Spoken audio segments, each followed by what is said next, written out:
नमस्कार। देश धर्म पर मिटने वाला शेर शिवा का छावा था, महापराक्रमी परम प्रतापी एकही शंभू राजा था। संभाजी राजांवर या अप्रतिम ओळी त्यांच्या बलिदानाला 300 वर्ष जेव्हा पूर्ण झाली ना, तेव्हा शाहीर योगेशांनी लिहिलेलं आहे। या संपूर्ण कवितेचं अवगाहन करायचं म्हटलं तरी संभाजी राजांच्या विषयी एवढा उदात्त दृष्टिकोन आपल्या मनात निर्माण होतो, एवढी प्रेरणा येते की त्यांचं चरित्र वारंवार आठवत राहावं असं वाटतं।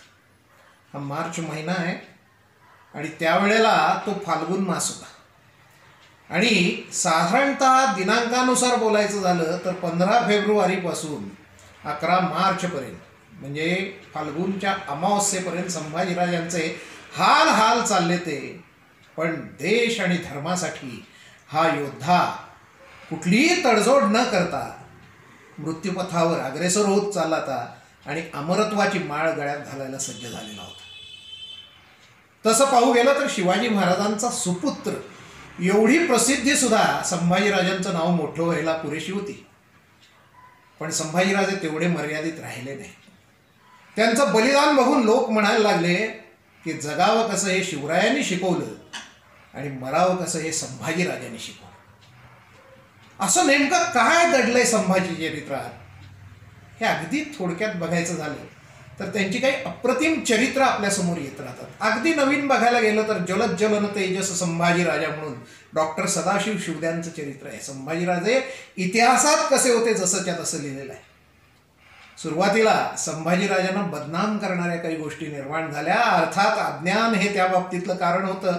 पण डॉक्टर कमल गोखले यांचा संभाजीराजांवरचा एक प्रबंध बाहेर आला आणि संभाजीराजे खरे कसे होते लोकांना कळायला लागले। झालं तर असं की उणपुरं फक्त 50 वर्षाचं आयुष्य शिवाजीराजांना मिळालेलं होतं आणि त्यात युवराज म्हणून संभाजीराजे वयाच्या 12व्या वर्षापासून राजकारणात होते। संभाजीराजे संस्कृत उत्तम जाणत होते।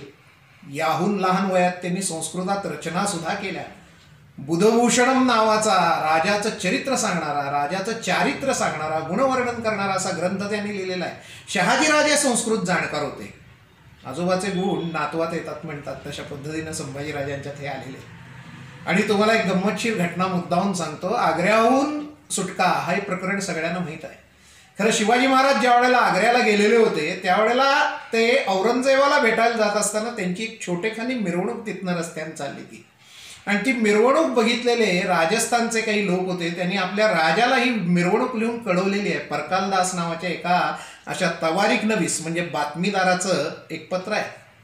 त्याच्यात तो म्हणतो की मी आज दक्षिणेचा राजा शिवाजी आग्र्यात आलेला बघितला आणि बघताक्षणी तो राजा आहे असं वाटतं, असं शिवाजी महाराजांविषयी तो लिहितो। आणि आपल्याला त्याचं कौतुक वाटत असताना तो आणखी एक ओळ त्याला जोडतो की त्याचा मुलगा त्याच्यापेक्षा काकणभर सरस आहे। आपलं लक्ष लगेच संभाजीराजांकडे जात असतं। आणि हे संभाजीराजे आई विना मोठे झाले। म्हणजे अफजल खान ज्या वेळेला आलेला होता स्वराज्यात चाल करून, त्याच्या आधी संभाजीराजांच्या आई गेलेल्या आहेत। आपल्याला माहीत आहे संभाजीराजांचा जन्म पुरंदरावर झालेला आहे आणि धाराऊ गाडे नावाच्या दूध आईच्या दुधावर ते पोचले गेलेले आहेत, कारण तेव्हापासूनच सईबाई साहेब आजारी होते आणि अफजलवधाच्या आधी साधारण त्या गेल्या। तेव्हापासून संभाजीराजांवर जिजाऊ मातेचे संस्कार आहेत। म्हणजे जे शिवाजीराजांचे संस्कार तेच संभाजीराजांचे संस्कार आहेत। आणि असे संभाजीराजे हे दिसामासानं वाढत असताना पुढं 12व्या वर्षी पुरंदरचा तह झाला। मिर्झाराजे जयसिंह आणि दिलेर खान हे ज्या वेळेला स्वराज्यावर चालून आले त्यावेळेला 27 किल्ले मोगलांना देऊन शिवाजी महाराजांना माघार घेऊन तह करायला लागलेला होता। त्यावेळेला तहांच्या अटीची पूर्तता करण्याकरता म्हणून संभाजीराजांना दिलेर खानाच्या छावणीत ओलीस ठेवण्यात आलेलं आहे। काय धैर्य असेल या मुलाचं, मला खरोखर कल्पना म्हणजे करवत नाही असं हे चरित्र आहे बघा लहानपणापासून। त्याच्या आधी आग्र्याला गेलेले होते त्यावेळेला, म्हणजे या तहानंतर त्यांना आग्र्याला पाठवले आणि आग्र्याला गेलेले होते तेव्हाचा प्रसंग जर मला आठवला तर त्यांच्या धैर्याची आणि परिसीमा वाटते की आपले वडील दुष्ट शत्रूच्या चक्रात अडकलेले आहेत, कसे सुटू माहीत नाही, सुटणार का नाही माहीत नाही। कारण त्यांनी शिवाजी महाराजांना सुद्धा ही काळजी होती की इतक्या सुदूर आग्र्यात ते अडकलेले होते, तेव्हा शिवाजी महाराजांनी कदाचित त्या नजर कैदेत हात पाठीमागं बांधून ज्या काही चिंताग्रस्त अवस्थेत फेऱ्या मारलेल्या आहेत त्या सगळ्यात जवळनं छोट्या संभाजीराजांनी बघितलेल्या आहेत. या संभाजीराजांनी आपल्या बापाला औरंगजेबाविरुद्ध दरबारात भडकलेलं बघितलेलं आहे. त्यांच्या मनावर काय काय संस्कार होत असतील तुम्ही सरळ सरळ कल्पना करू शकता याच्यावरनं. आणि असं संभाजीराजांचं चरित्र घडत असताना शिवचरित्रातली एक दुर्दैवी घटना संभाजीराजांच्या बाबतीत घडलेली आहे. हे शिवाजी महाराज हे दक्षिण दिग्विजयाला निघालेले असताना संभाजीराजांकडं खरं म्हणजे रायगड येणं आवश्यक होतं युवराज या नात्यानं. पण गृहकलह दुर्दैवानं निर्माण झाला आणि मंत्री आणि सोयराबाई हे एकत्र पक्षात आल्यानंतर संभाजीराजांना कोकणात ठेवण्यात आलं. संगमेश्वराला किंवा इकडं प्रभावळीच्या सुभ्यावर संभाजीराजांना ठेवलं वगैरे असं सांगतात. आणि शिवाजीराजे दक्षिण दिग्विजयाला निघून गेले. परिणामस्वरूप संभाजीराजे थोडेसे दुखावले गेलेत असं दिसतं. आणि त्यानंतर शिवाजीराजे ज्यावेळेस दक्षिण दिग्विजय करून परत आले त्यावेळेस पन्हाळगडावर त्यांची भेट वगैरे होणार होती. आणि या सगळ्या याच्यात शिवाजी महाराजांनी रायगड म्हणजे संभाजीराजांनी स्वराज्य सोडलं आणि ते दिलेर खानाला जाऊन मिळालेले आहेत. आता नेमकं हे काय घडलं हे समजत नाही. पण प्रत्येक स्वराज्यप्रेमी हा स्वराज्यासाठी रक्त आटवत असताना आपला युवराज शत्रूला जाऊन मिळाला हा मनावर आघात प्रत्येकाच्या होता. अलीकडे बरेच संशोधक आहेत. सुग शेवड्याने तर त्यात सांगितलं की हा शिवाजी महाराजांचा आणि संभाजीराजांचा मिळून डावच होता म्हणून. पण याच्यावर पुरेसा प्रकाश इतिहासानं अजून टाकलेला नाही. जसं नाटका सिनेमातनं संभाजीराजांची पूर्वी बदनामी झाली ती तशी अलीकडे नाट्य प्रदर्शनातनं वगैरे ही गोष्ट तो डावच होता असं गृहीत धरून दाखवण्यात येते. पण इतिहास त्याला अजून पुरता दुजोरा देणारी कागदपत्र दाखवू शकलेला नाही. पण संभाजीराजे दिलेर खानाकडे गेले एवढं खरं आहे. आणि त्याला सूत्र म्हणजे दिलेर खानाशी त्यांचा लहानपणापासून संबंध होता हे पण शिवाजीराजांनीच ओलीस ठेवलं. तर तेव्हा तुम्हाला मी सगळ्यांना आत्ता मगाशी सांगितलं. तर असे गेलेले संभाजीराजे जेव्हा स्वराज्यात परत आले आदिलशाहीतनं शिवाजीराजांनी प्रयत्न करून संभाजीराजांना परत आणलेला आहे. कारण भोपालगडावर एक मोठा हल्ला झाला आणि त्यात दिलेर खानाच्या सैन्यानं निर्दोष लोकांना मारलेलं बघून संभाजीराजे अस्वस्थ झाले. ते स्वराज्याची हानी त्यांना बघवली नाही आणि शिवाजीराजांच्या मताला दुजोरा देऊन ते परत आलेत. पन्हाळ्यावर शिवाजीराजांची त्यांची भेट पडलेली आहे. काय बोलणं झालं माहीत नाही. इतिहास असं सांगतो की शिवाजीराजांनी राज्याचं विभाजन करायला सांगितलेलं होतं पण संभाजीराजांनी ते मान्य केलं नाही. आणि ते म्हणले आपणास महाराजांच्या पायाची जोड आहे, आपण दूधभात खाऊन महाराजांच्या पायाशी राहू. मग शिवाजीराजे म्हणले की आम्ही गडावर जातो आणि धाकट्या राजारामाचं लग्न लावून येतो आणि नंतर आपण काय करायचं ठरवूया असं म्हणून शिवाजी महाराज जे रायगडावर गेले ते तिथंच त्यांचा कैलासवास झालेला आहे. आणि हितनं हिंदवी स्वराज्यात स्वराज्यप्रेमीच्या अंतःकरणाला डागण्यात येईल अशा राजकारणाला सुरुवात झालेली आहे. रायगडावर शिवाजीराजांचा मृत्यू झाला आहे हे संभाजीराजांना कळवायचं नाही असं सोयराबाई आणि मंत्री पक्षानं ठरवलेलं आहे. आणि हे मंत्री संभाजीराजांना पकडून आणायचं म्हणून आणायला निघालेले आहेत. वाटेत तळबीडला कराडला हंबीरराव मोहिते सरसेनापती होती त्यांना बरोबर घेऊन गेले. पण हंबीररावांचं इथं निष्ठेचं एक सोन्याचं पान इतिहासात लिहिलं गेलं. सोयराबाई हंबीररावांच्या सख्या भगिनी. सोयराबाई राजारामासाठी राज्य मागत होत्या म्हणजे हंबीररावांच्या भाच्यासाठी.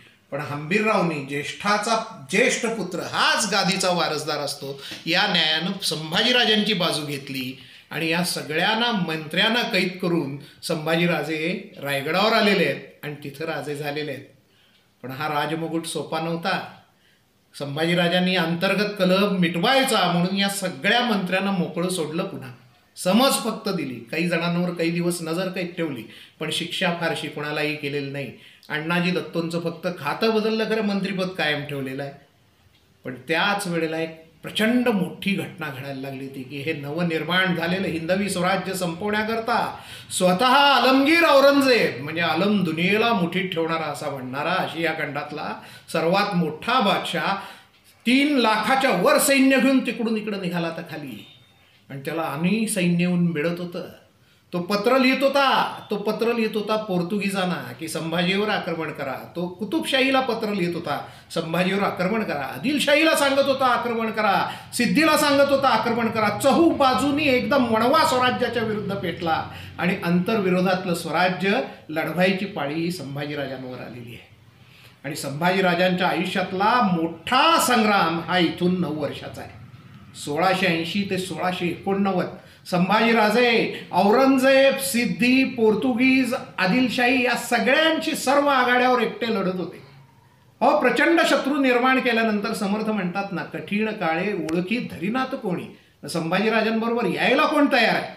त्यामुळे त्यांना एकटेपणानं सगळं लढायला लागलं. तर स्वराज्याचे वीर प्राण अर्पण करून संभाजीराजांसाठी लढत होते. शिवाजी महाराजांनी सांगितलं होतं की मी 360 दुर्ग निर्माण केलेत, माझा एक एक दुर्ग एक एक वर्ष लढला तरी खाशा औरंगजेबाला स्वराज्य घ्यायला 360 वर्षाचं आयुष्य लागेल. पण संभाजीराजांच्या कारकिर्दीत नाशिकपासला रामसेज नावाचा छोटेखानी किल्ला 6 वर्ष औरंगजेबाला घेता आला नाही. हा पराक्रम संभाजीराजांनी केलेला आहे. गोव्यावर संभाजीराजे चालून गेले त्यावेळेला तिथल्या त्या मांडवी नदीत तो गोव्याचा गव्हर्नर पळत घुसला होता. संभाजीराजे घोड्यावरनं त्याच्या मागे लागलेले होते. हे मांडवीच्या लोकांनी डोळ्यांनी बघितलेलं आहे दृश्य. आणि त्यावेळेला तो गव्हर्नर घाबरून गेला आणि गोव्यात सेंट झेवियर नावाचं एक चर्च आहे, तिथं त्या झेवियरचं मृत शरीर ठेवलेलं आहे. ते कार्निवल शिवाय कधी खाली काढत नाही.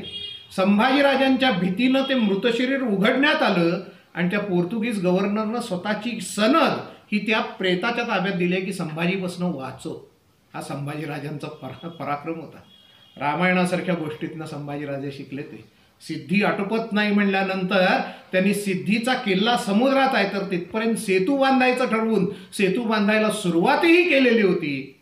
पण चहूबाजूनं आक्रमण असल्या कारणानं कल्याण भिवंडीकडनं हसन अली खान कोकणात आल्यावर त्याच्या मुकाबल्याला शंभूराजे गेले आणि तो सेतूबंधनाचं काम अर्धवट राहिलेलं आहे. एकंदरीत संभाजीराजांच्या या 9 वर्षाच्या धामधुमीच्या काळात बघायला गेलं तर त्यांनी 100हून जास्त लढाया लढलेल्या आहेत. पण संभाजीराजे त्यात एकदाही पराभूत झाले नाहीत.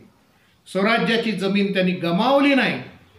आणि असाच हा लढा चालू असताना हा काळ जवळ आलेला आहे. आणि त्या दरम्यान औरंगजेबानं कुतुबशाही संपवली, 250 वर्षाच्या परंपरेची आदिलशाही संपवली, पण त्याला स्वराज्य संपवता आलं नव्हतं. पण शेवटी तो बादशाह काय वाटेल ते इथं लुटायला तयार होता. आणि आपल्याकडे फितुरांचीही काही कमतरता नाही. याच्यात संभाजीराजे कोकण मार्गे संगमेश्वराहून निघालेले होते आणि संगमेश्वरला त्यांचा तिथं मुक्काम असताना कुणी म्हणतात शिर्क्यांनी वतनाच्या लोभानं शेख मुकर्रब खानाला संभाजीराजे होते तिथं आणलं आणि संभाजीराजे घेरले गेले. त्यावेळेला त्यांच्याबरोबर संताजी घोरपडे तरुण अवस्थेतले होते, पुढे गाजलेले सेनापती संताजी, बहिरजी. एक तिथं छोटंसं युद्ध झालं संगमेश्वरला आणि संभाजीराजे सापडले. सापडल्यानंतर त्यांना बहादूरगडाकडे नेण्यात आलं. अख्खा महाराष्ट्र त्यांनी ओलांडलाय, पण दुर्दैवानं त्यांना सोडवण्याचे प्रयत्न फारसे झाल्याचं इतिहासात नोंद नाही. शिराळ्याला तिथल्या गडीत अप्पाजी दीक्षितांनी केलेला प्रयत्न एक प्रसिद्ध आहे, जोत्याजी केसरकरांनी केलेला प्रयत्न प्रसिद्ध आहे. असं किरकोळ प्रयत्न वगळता संभाजीराजांना सोडवायचे प्रयत्न झाले नाही. का नाही याच्यावर सुद्धा इतिहास प्रकाश टाकत राहील तर आपल्याला बरंच काही बघायला मिळेल. पण इथून संभाजीराजांच्या बलिदानाची गाथा चालू होते. यावेळेला संभाजीराजांना बहादूरगडला नेण्यात आलं. त्यावेळेला त्यांची बिनखोगिरीच्या उंटावरनं धिंड काढण्यात आली विदूषकाचे कपडे घालून. त्या मोगल छावणीतली बायका पोरं सुद्धा आपल्या राजाला दगड मारत होती. आणि तख्ता कुलाव म्हणजे लाकडी जोखड म्हणतात, ज्यात मान आणि हात अडकवलेली असते, असं संभाजीराजांच्या आणि त्यांच्या बरोबरीनं लढणाऱ्या कवी कलशांच्या गळ्यात अडकवण्यात आलेलं होतं. आणि या दोघांची ही धिंड औरंगजेबासमोर आणण्यात आली आणि औरंगजेबाचा अजून विश्वासच बसला नव्हता की संभाजी सापडला.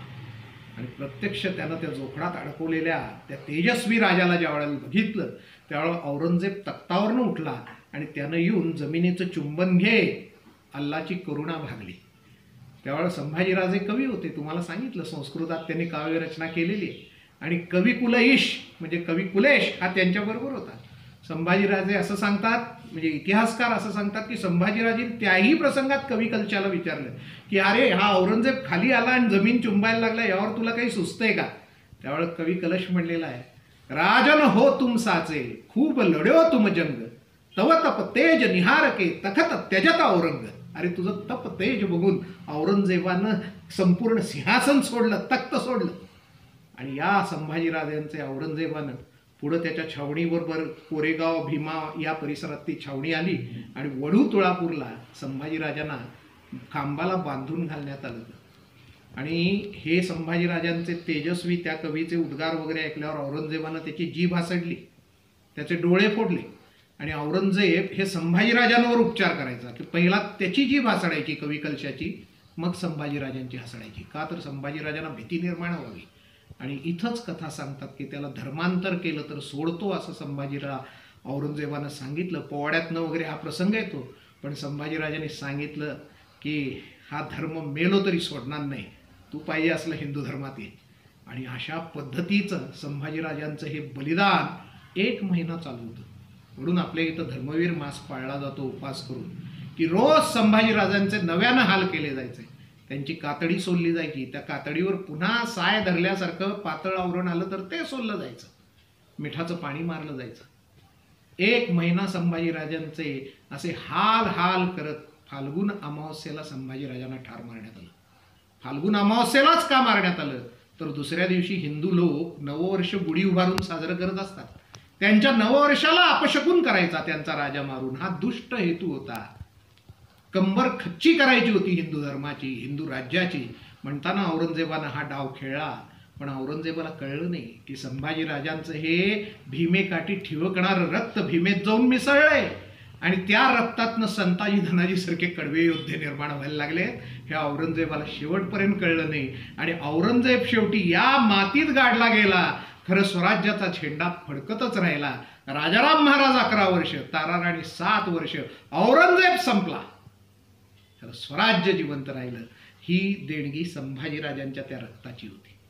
आणि म्हणूनच कवी योगेश म्हणतात, देश धर्म पर मिटने वाला शेर शिवा का छावा था, महापराक्रमी परम प्रतापी एक ही शंभू राजा था, तेज पुंज तेजस्वी आके निकल गई पर झुका नहीं, दृष्टी गई पर राष्ट्रोन्नति का दिव्य स्वप्न तो मिटा नहीं. ही कविता मला तेवढ्याकरता आवडते की डोळे गेले म्हणून स्वप्न जात नाही. ते म्हणतात, दोनों पैर कटे शंभू के, गलत मार्ग पर चला नहीं, हाथ कटे तो क्या हुआ, सत्कर्म कभी भी छुटा नहीं. वर्ष 300 बीत गए शंभू तेरे बलिदान को, कौन जीता कौन हारा, पूछ लो संसार को, कोटि कोटि कंठों में तेरी अमर जय जयकार है, अमर शंभू तू अमर हो गया, तेरी जय जयकार है, तेरी जय जयकार है. धर्मवीर छत्रपती श्री संभाजी महाराज की जय.